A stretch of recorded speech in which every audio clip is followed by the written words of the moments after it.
ओम साई राम। श्री सच्चिदानंद सद्गुरु साईनाथ महाराज की जय। मैं साई रीना, साई लाडली रीना चैनल में आप सभी भक्तों का स्वागत करती हूँ। आज फिर एक नई कथा, साई कथा 49। शीर्षक है साई का दिया हुआ समय। तो आइए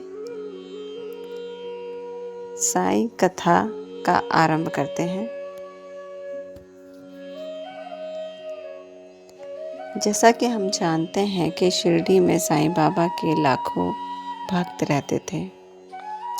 उन्हीं में से एक भक्त ऐसा था जो साईं बाबा पर अटूट विश्वास रखता था। वह हर रोज द्वारका माई जाकर बाबा के श्री दर्शन करता, उनकी सेवा करता और साईं नाम में ही लीन रहता। अर्थात उसको अपना जीवन मरण, दिनचर्या तथा उसको हर पल की कोई चिंता नहीं थी। उसे केवल साईं नाम तथा साईं बाबा की सेवा, यही उसका पूरा जीवन का उद्देश्य था।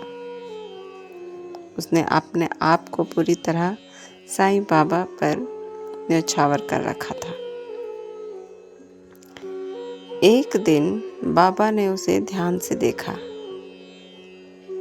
और बाबा बोले, अरे आज घर मत जाना, यहीं रहना। भक्त ने बिना कुछ पूछे बाबा की आज्ञा मान ली। उसे समझ नहीं आया कि बाबा ने ऐसा क्यों कहा, परंतु उसे अपने बाबा पर अटूट विश्वास था। इसलिए उन्हें बिना कुछ पूछे तथा कुछ भी सोचे समझे उसने बाबा की आज्ञा मान ली तथा वो उस दिन वहीं रुका तथा रात में भी वो घर नहीं गया। रात में भोजन करके वह सोने ही चला था। थोड़े देर बाद उसी समय उसके घर से संदेश आया कि तुरंत आ जाओ, जरूरी काम है। भक्त थोड़ी देर के लिए तो परेशान हुआ था, क्योंकि उसे अपने घर की भी चिंता थी, परंतु उसे बाबा के शब्द याद आ गए। जैसा कि बाबा ने कहा था कि आज यहीं रुक जाओ, घर मत जाना। उसने मन ही मन साईं बाबा को प्रणाम किया तथा द्वारका माई में ही बैठा रहा, अर्थात सोने की तैयारी करने लगा। उसे अपने बाबा पर इतना विश्वास था कि बाबा जो कुछ कह रहे हैं तथा मुझसे करवा रहे हैं, वो कहीं ना कहीं स्वयं मेरे लिए ही लाभकारी होगा।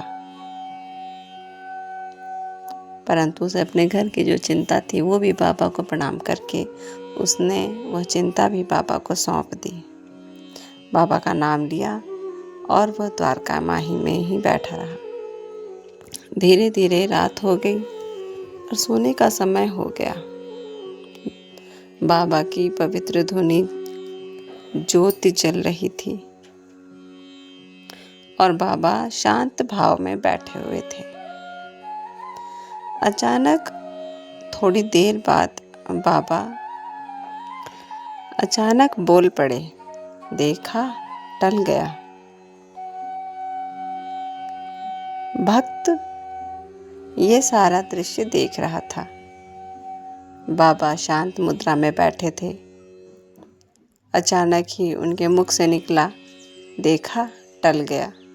वो समझ नहीं पाया कि बाबा ने ऐसे शब्द क्यों कहा और बात क्या थी। उसने सोचा बाबा की लीला बाबा ही जाने, और बस करवट लेके वो अपनी थोड़ी सी नींद लेने लगा। अगली सुबह जब वो उठा तो वह अपने घर पहुंचा। उसे पता चला कि रात को उसके घर की छत गिर गई थी। छत जहां गिरी उस ही जगह पर वो रात को सोता। वही हिस्सा पूरी तरह टूट चुका था। अर्थात यदि वो घर पर होता और उस स्थान पर सोता तो वो छत उसी के ऊपर ही गिरती और इतने वजन से उसका बचना संभव नहीं था। जब उसने ये देखा तो उसे अपने आंखों पर विश्वास नहीं हो रहा था। वह बाबा की लीला बिल्कुल समझ नहीं पाया। उसे पता चल गया कि बाबा ने उसे घर जाने से क्यों रोका। बाबा ने अपने भक्त की जान बचाई। यदि वो नहीं रोकते तो आज उसका बचना नामुमकिन था। बाबा अपने भक्तों की रक्षा करते हैं। ये सोचते हुए ही वहीं पर खड़े खड़े उसके आंसू आ गए। उसकी आंखें अश्रुपूरित होकर वो बाबा को मन ही मन प्रणाम करने लगा तथा धन्यवाद देने लगा। और फिर थोड़े ही देर में वह तुरंत दौड़कर शिरडी जा पहुंचा और बाबा के श्री चरणों पर गिर पड़ा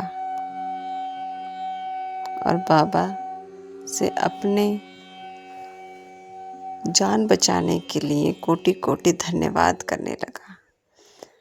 बाबा से प्रार्थना करने लगा कि बाबा, आपकी लीला आप ही जाने। आपने मुझ भक्त पर इतनी बड़ी कृपा की है कि आपने स्वयं अपनी लीला से मुझे मेरी जान बचा ली। बाबा, आप धन्य हैं। बाबा, आपने मेरी जान बचाकर मुझ पर इतना बड़ा उपकार किया। मैं कैसे ये उपकार उतारूंगा। ये सारे शब्द सुनकर बाबा ने उसे प्रेम से कहा, मैं अपने भक्त को समय आने से पहले नहीं जाने देता। ये सुनकर भक्त रोते हुए बोला, बाबा, मैं आपका ये उपकार कैसे चुकाऊंगा। आप धन्य हैं। आपको कोटि कोटि धन्यवाद। आप मेरे रक्षक हैं। आप ही मेरे कर्ता धर्ता हैं। मेरे जीवन सब आपके ही ऊपर न्यौछावर। इस बात को सुनकर बाबा मुस्कुराए और बोले, मुझे कुछ नहीं चाहिए, बस श्रद्धा और सबूरी रख। यह सुनकर उस दिन से भक्त का विश्वास और भी अधिक दृढ़ हो गया। अब उसे पता चल गया था कि उसे किसी भी प्रकार की कोई चिंता करनी तो है ही नहीं, तथा अब और दृढ़ विश्वास से वो बाबा को अपना रक्षक मानकर अपना दिनचर्या तथा अपना जीवन बिताने लगा। साईं हर पल उसकी रक्षा कर रहे हैं, ऐसा उसने दृढ़ संकल्प कर रखा था। वो जहाँ भी जाता है हर किसी से यही कहता है कि साईं की शरण में आ जाओ। वो हर समय पहले ही संकट टाल देते हैं।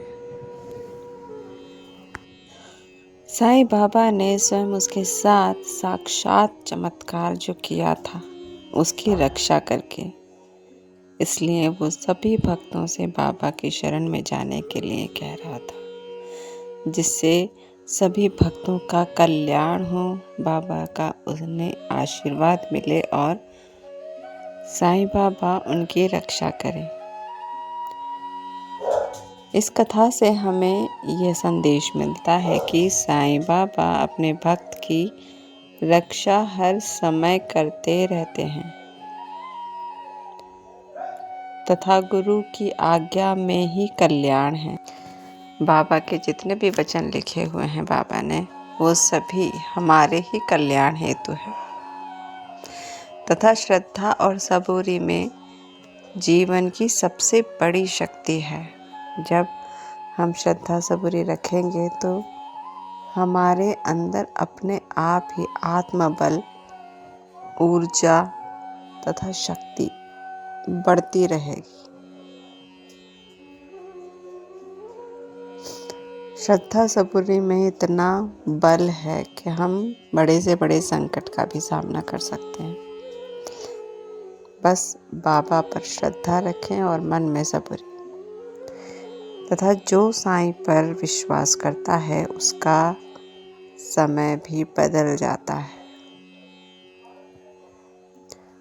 तो इसी साईं से विचार के साथ बाबा पर पूरी तरह से विश्वास रखें। बाबा आपकी रक्षा करते हैं।